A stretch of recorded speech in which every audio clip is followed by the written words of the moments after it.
when you have lived a while, you actually might have something to tell someone. If you lived well, you might have something to teach someone.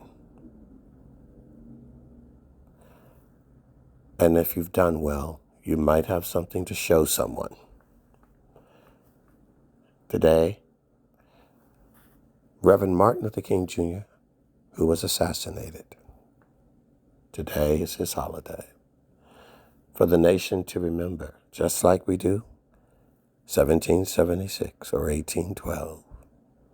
Heck, they even remember a drunk preacher, St. Patrick, for the Irish. But it seems that people are more interested in St. Patrick's Day than Reverend Martin Luther King Jr. Day, and even those same people who have black friends, black pastors, black wives, black husbands, black children.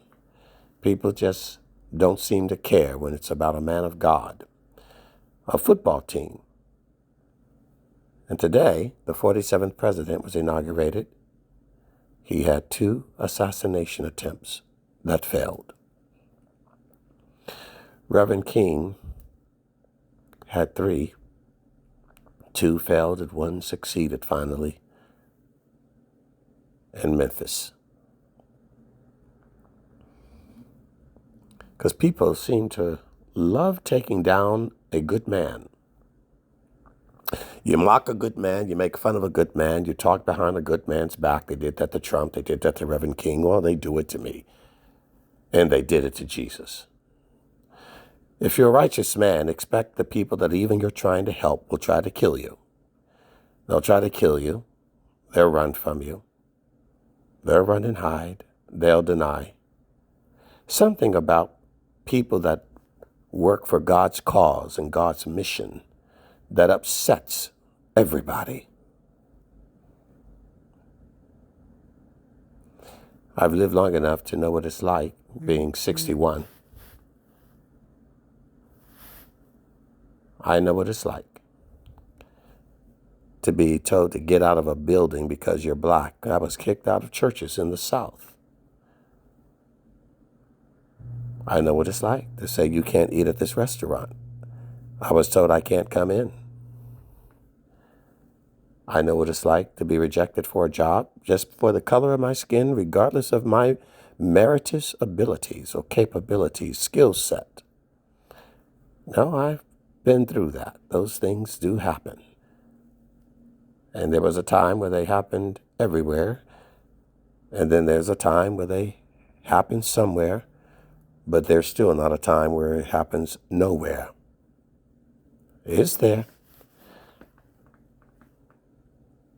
I've been surrounded by it in the cities where I live. The skinheads, the white supremacist group, actually headquartered where I live, here in California. I've been warned by the cops many times, walking alone, but I do walk alone. Most can't walk with me because most don't want to walk with me, and when they do walk with me, they're weak, and that just makes me more a target. You know, people weak that walk with you, that are not in the right spirit, will make you a bigger target than a man that is strong in the right spirit walking alone. You're more powerful walking alone when you're strong of heart and mind than ever walking with a weak,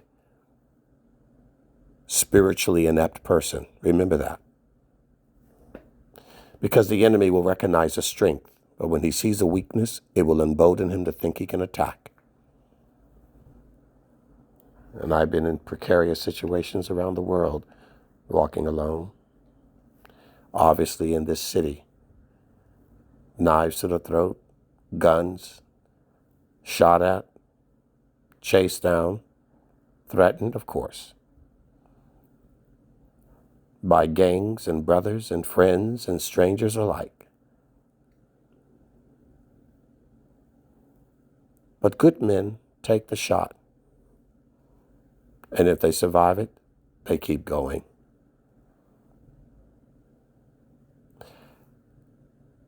It's good to have grown up with Reverend Martin Luther King as my hero, a man who stood against adversity no matter how many times they jailed him or hit him with a baton, just marching peacefully You ever been hit with a baton?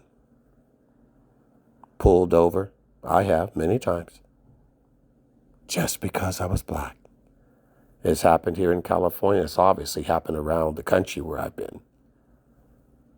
But you grow to accept it because evil exists. Well, racism is evil. You think murder has stopped? Why do you think racism has stopped? That doesn't even make sense. You think rape has stopped? Why do you think prejudice has stopped? You think stealing and theft has stopped?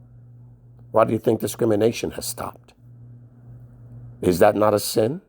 Has man eradicated that? Are you crazy? Well, those of you who are black know better. You know that it exists, and you've experienced it. And it's okay. You're never going to get rid of it because it's a function and a characteristic of sin. Not going to get rid of murder, not going to get rid of rape, slander, libel, backbiting, gossipers, talebearers, deceivers, dividers, instigators, antagonizers. You're not going to get rid of that. We're not in heaven. We're not in the millennial reign. Mankind will always have to mitigate and obfuscate the evil characteristics and nature of his own mind and heart. Much less protect you for someone else. Most can't protect themselves from themselves. You're self-destructive and destructive. Homicidal, suicidal, maniacs without the Holy Spirit and the Lord giving you the skill, but it's not that, is it? Every man has been given that opportunity and that spirit. Some just choose to say no. Some just like to see the city burn. Some will hate you without any reason at all. They kill you in Los Angeles for your tennis shoes, you know. There, a drug, a crackhead, a meth addict will knock you over the head for $5. If that $5 can buy them a fix, your life is worth less.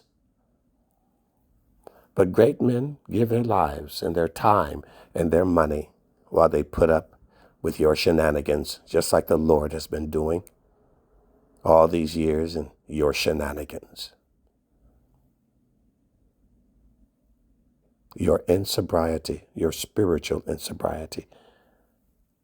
So there is a price to pay for you who just can't stop your mess. And there's a price to pay for those of us who try to teach you about your mess and stop it. Those who will dare to speak up, speak out, and speak at, got to take the shot. You take the shot for your sinful, wicked ways. I take the shot for preaching against it. That's just the way the cookie crumbles. The criminal may get arrested and prosecuted, but so will the cop that's coming after him. He might get shot by the criminal. And that's just the way the cookie crumbles. That's life. So I'm not here to give you any false pretense of what there is in life and what to expect. You can expect heartache, disappointment, traitors, but being betrayed, deceived, tricked, abandoned, and forgotten.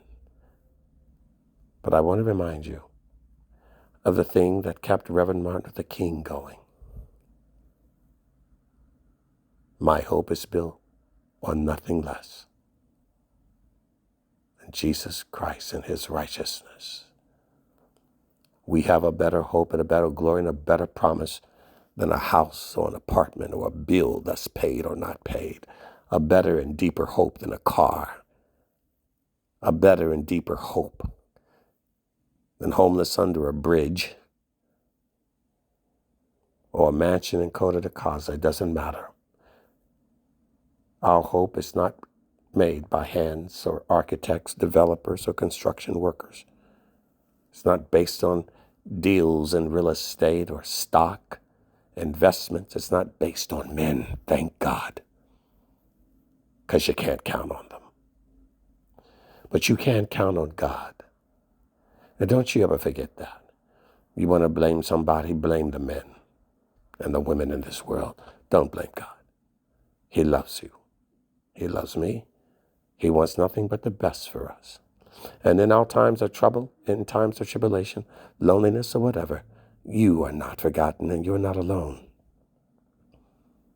Be on the Lord's side, and he'll be on yours. And don't worry about the cost, the price, the sacrifice. There's a promise waiting for you, who are faithful, who endure to the end, because that's who gets the crown. Hang on. Hold on. And don't let go.